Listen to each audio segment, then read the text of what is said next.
Ladies and gentlemen, welcome into the Slightly Warm Seat podcast. My name is Jonah King, and I've had a plethora of amazing guests.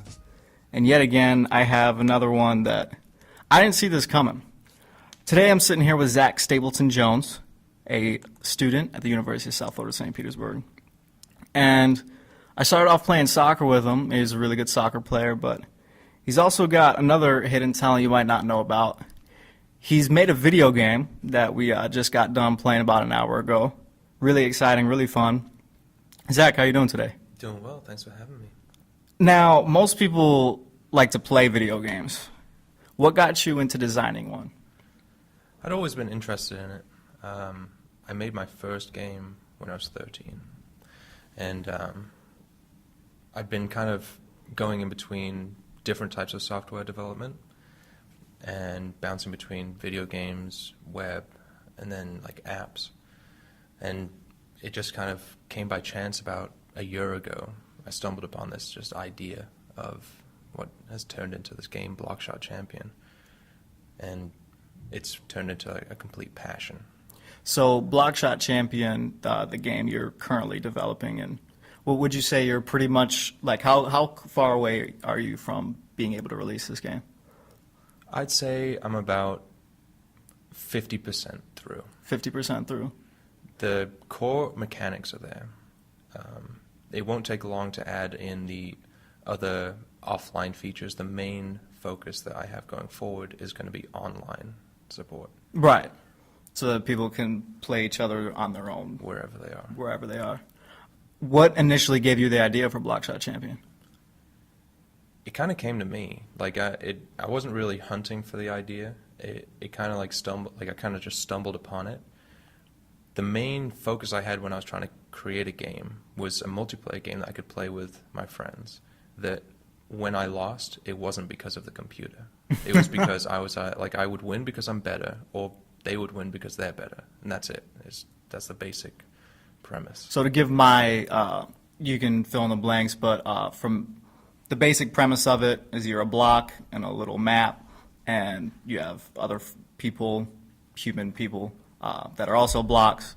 They can shoot at you. They kind of shoot out like a stream of like Pac-Man dots, pretty quick stream of like a AK-47 type blast across the map, and you have a shield, and that's pretty much it. You can jump a lot, so it's pretty fast-paced. I think that's one of my favorite things about it. It moves really quick. It moves very fluid and very fast. Am I on the right track with that? I think that's a good summary. Yeah.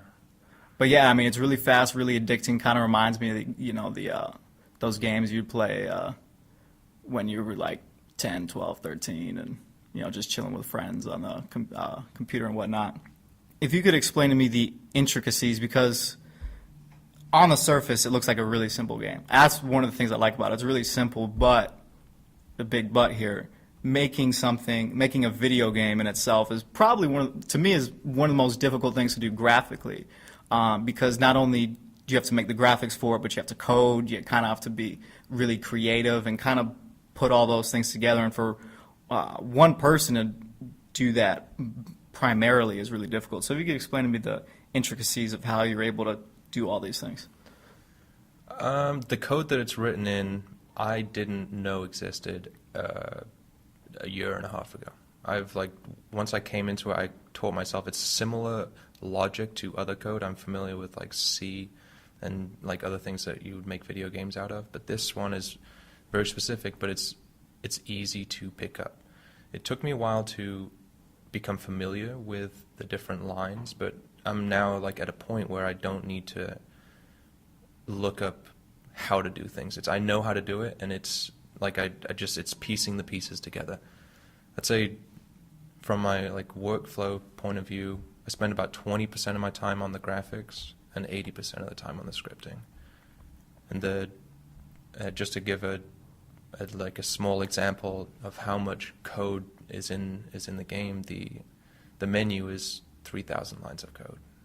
For the uninformed like myself or the unaware, what is that time wise, or what is that like a lot? Like, it sounds like a lot, obviously, but Like, is that like hours and hours? Is that days? Like, It's multiple days, and when I get into like the flow of it, I'll work for like 15 hours straight. whoo. It won't feel like it. It'll be like I'll look at the clock. It's like 10 p.m. I've already been working since about 2, and it's like then all of a sudden it's 5 in the morning. All of a sudden the sun's up now, and the next day is starting.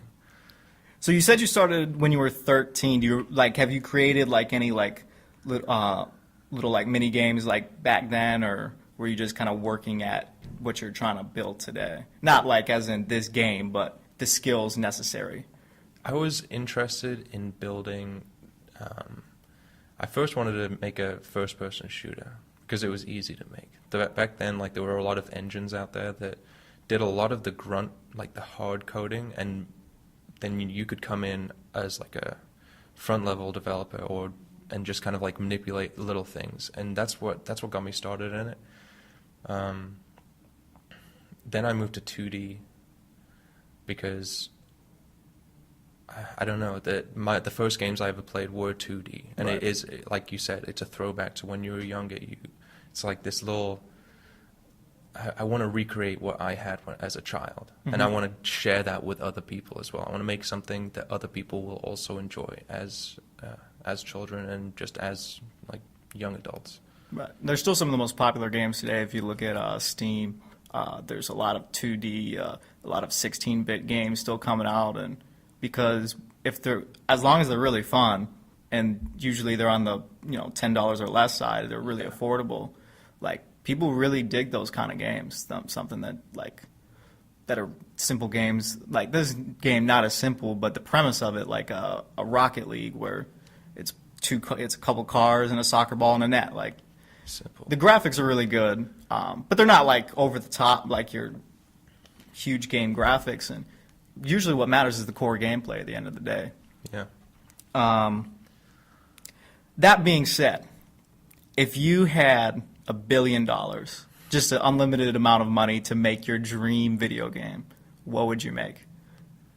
I would make a massively multiplayer game. Like I would make World of Warcraft, but way better. Something that can penetrate your whole life. Like not just you sit at like a computer, but I would like have it interactive with your phone, so you can play it wherever you go. You like much more, just much grander in scale. If I had $1 billion, that would be it. That would probably be like the downfall of humanity. Yeah. Yeah. How did you end up at USFSP? Switching gears a little bit.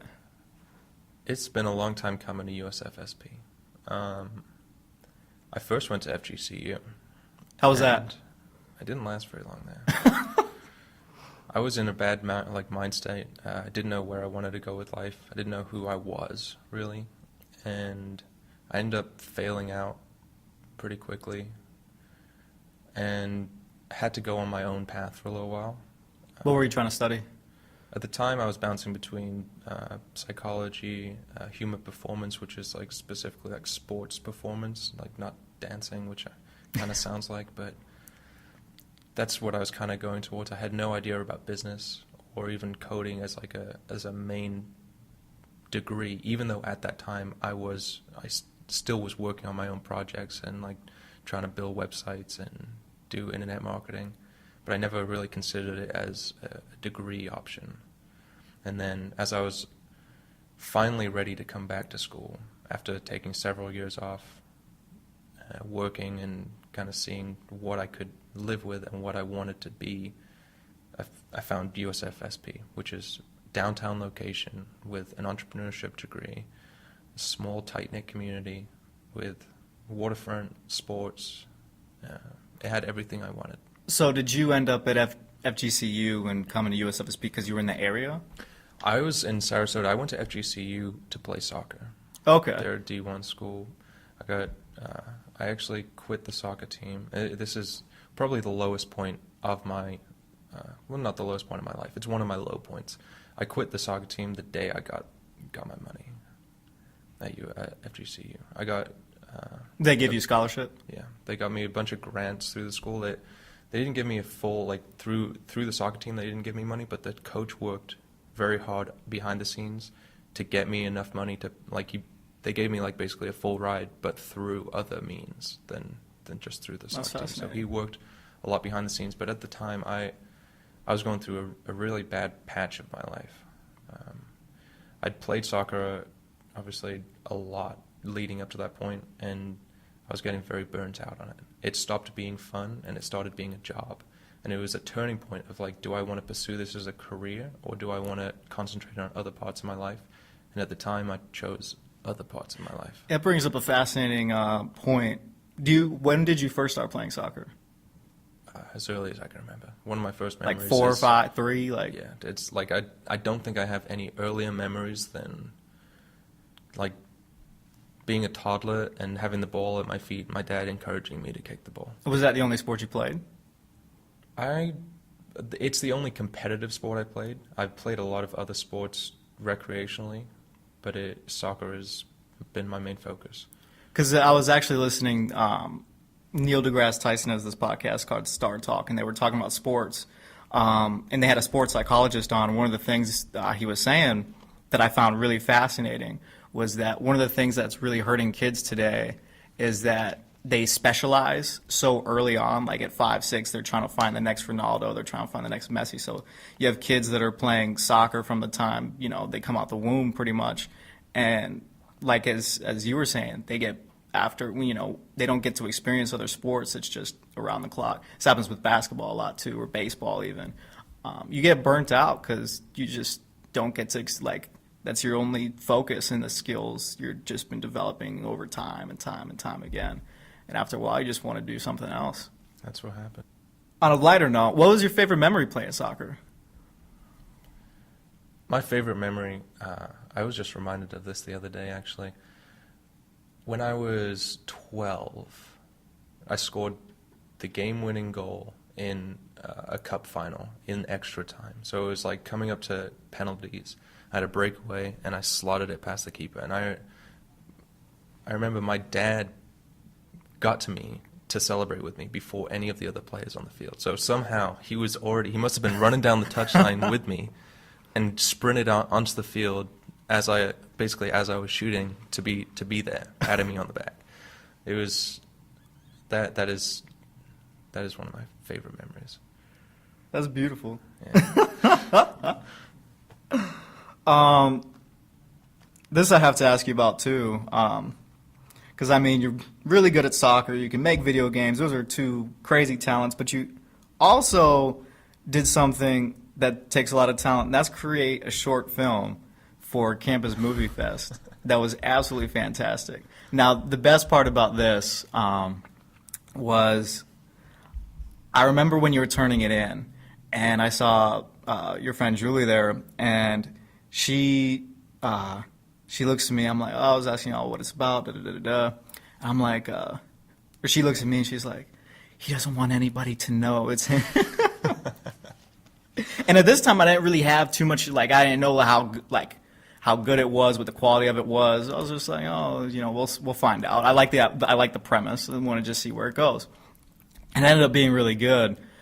Where did that come from? Like, obviously, the whole idea that there's all these Animal Planet documentaries out there with their voices and talking about what animals do day to day. But why that? Where'd that come from? Well, I started with the visuals, and I love filming animals or other nature things close up. So I really like focus slow motion shots of things that are around us, even if those things are things we see on a daily basis, but just taking the time to appreciate on a micro level stuff that you might not notice on a daily basis. And that's where I started with that footage, and I was trying to figure out what to do with it. And I had the decision of, do I try to take it seriously or do I go silly? Yeah, there's only one option. I chose to go silly. And it was basically, I just try to tell a story for each of the different animals, give them a little bit of personality, and then find a music that would bring out the personality that I was trying to show. That was actually probably one of the most underrated things about that was the music, because it was really difficult to, under the campus movie fest rules and whatnot, you can only use non-royalty music and whatnot. And I remember I was like, the music really makes sense here. Like, the rise in mood and the lulls, like the squirrel, of course, one of my favorites, and and trying to get over addiction, and his really sad music's playing. I was like, there's a lot of things that like filmmakers, it takes time for them to figure out. It's taking time for me to figure out a lot of things when I do stuff. So going back to the game you're making, Blockshot Champion, did you have to put the champion in there because there's already a game called Blockshot? That's my only thought. Or does it just work well together for you? It was originally called Blockshot, and a few months into it, we wanted to rebrand and have more of a ring to the name. Blockshot is difficult to market internet-wise, because if you search Blockshot, the majority of things that will come up are basketball clips of people blocking. This makes sense. And it's, as a startup trying to get web pages popular and things, it was hard to compete with those because they had so many views and so much organic traffic to them that we needed something else to give us a unique twist that would allow us to rank high. And it's worked. Now we rank at the top and for several pages for Blockshot Champion. Do you have a website? Yes, blockshotchampion.com. All right. Blockshotchampion.com. I have 3 people that I am building the business with. And one of those is my younger brother, and then 2 of our best friends. And they don't do anything with the game specifically, coding-wise, but they do, so the 3 roles that they have, one of them is in charge of the daily marketing.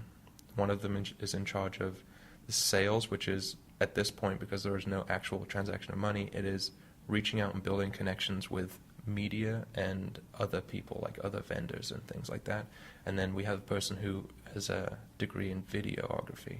So we're also filming a documentary at the same time as making the game, which takes up a huge amount of time that we didn't really foresee at the beginning.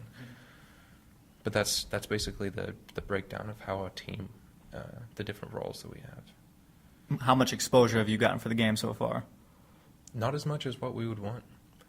We took it to PAX South in San Antonio, and that was the first convention that we'd been to. And it was jumping in at that is, you're a very small fish in a very big pond. This is true. PAX is a huge place, video game festival kind of thing, basically. To highlight convention. The comparison of what we were to other people, Nintendo was showing off the Switch for like that. Right. That's who we were competing with. And we learned a lot from that. The feedback from the players, we had like hundreds, if not a couple thousand people come through and play the game, and it was tremendous feedback. Like very, very positive. People wanting to buy the game right there, even in such an unfinished state. Like you played it now, and that is several months' work on top of what we showed at PAX. So it's come a long way since then. But we learned a lot about the press connections. Right. What we missed out at PAX is we didn't make those press connections. We made some just from walking around, but people, like other people that were around us, we noticed that they had set up interviews, meetings, all these kind of things, so that they constantly had a stream of people from different media outlets coming through that they'd arranged beforehand. And that's something that we didn't really we sent out like a mass email beforehand to different press, but it was not personalized enough, and we learned a lot.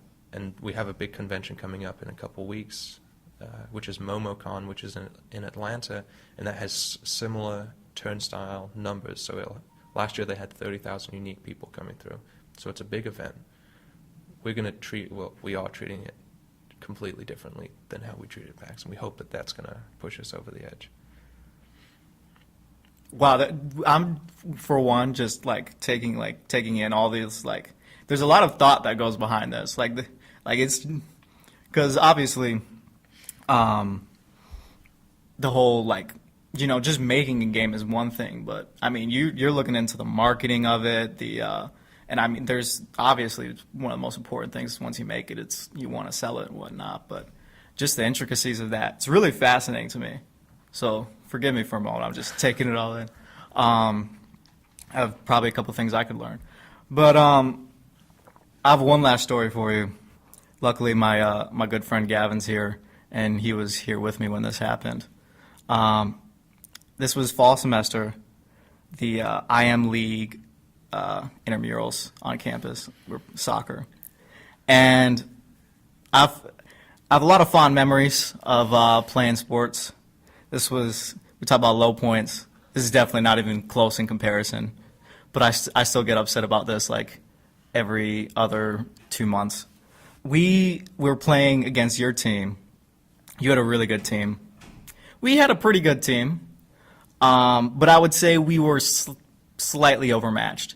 And if Gavin says slightly in quotations, we were. I think the best way to think about it is this: if Zach wanted to do whatever he wanted to do, we probably would have lost like 8-0. But Zach is so good and gracious; he just passes to his teammates who just miss all the time, which I was really happy for. But you were trying a little bit harder because I remember you rang a few shots at me. So I'm playing keep, and you had scored once on a penalty kick at the end of the first. It was completely, I think it was like on a handball, so I was fine with that.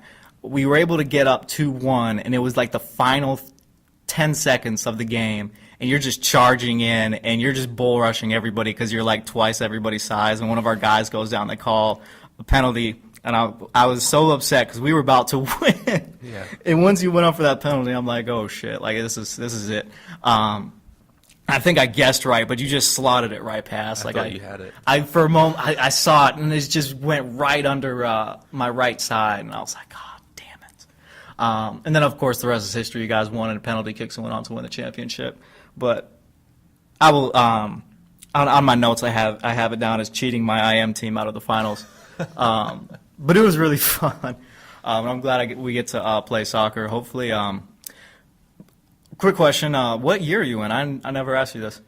I am a senior, but I have 2 more semesters of I have 8 credits left, or 8 classes left. So I'm taking a couple over summer, and then I'm taking a couple in fall, and then the last 2 in spring. What are you studying right now? Entrepreneurship. Entrepreneurship. That's a good major. And I'm trying to spread it out. I am not in a huge rush to graduate because the real value of this program is learning and implementing at the same time. Mm-hmm. So I have a business that I'm working on that I can take my homework home and implement it right there and then. And if I had too many things going on, it would become overwhelming. I'm already finding that doing this full-time business and then also school at the same time is very difficult. It's very difficult to balance. So I'm enjoying the steady progress through school and being able to take what I'm learning and put it straight into effect. And this is a question I had earlier. I didn't write this one down, but I remembered I wanted to ask this. When it comes to distributing Blockshot Champion, where you're looking at putting it out? The main part is Steam, other PC vendors. It's not gonna. I don't foresee it having a disc release unless it's hugely popular. Yeah, I don't know if anybody plays discs. No, I don't see that happening. We're in the early, the Xbox has got an ID program where you can launch games through their online shop. So you wouldn't have a disc; you just download it straight from the Xbox shop. We're in the first. Right. We've been accepted into it. We've just now got to build a relationship with them and then prove that we're worthy of being on their store. Well, best of luck to you. Thank you. Really fun game. When it does come out, hopefully I'll still be in contact with you, and I'll be able to let everybody in the USFSP know so they can get on it. Blockshotchampion.com. Zach Stapleton-Jones, very talented. Thank you, sir. I'll see you at soccer later today. Shall do.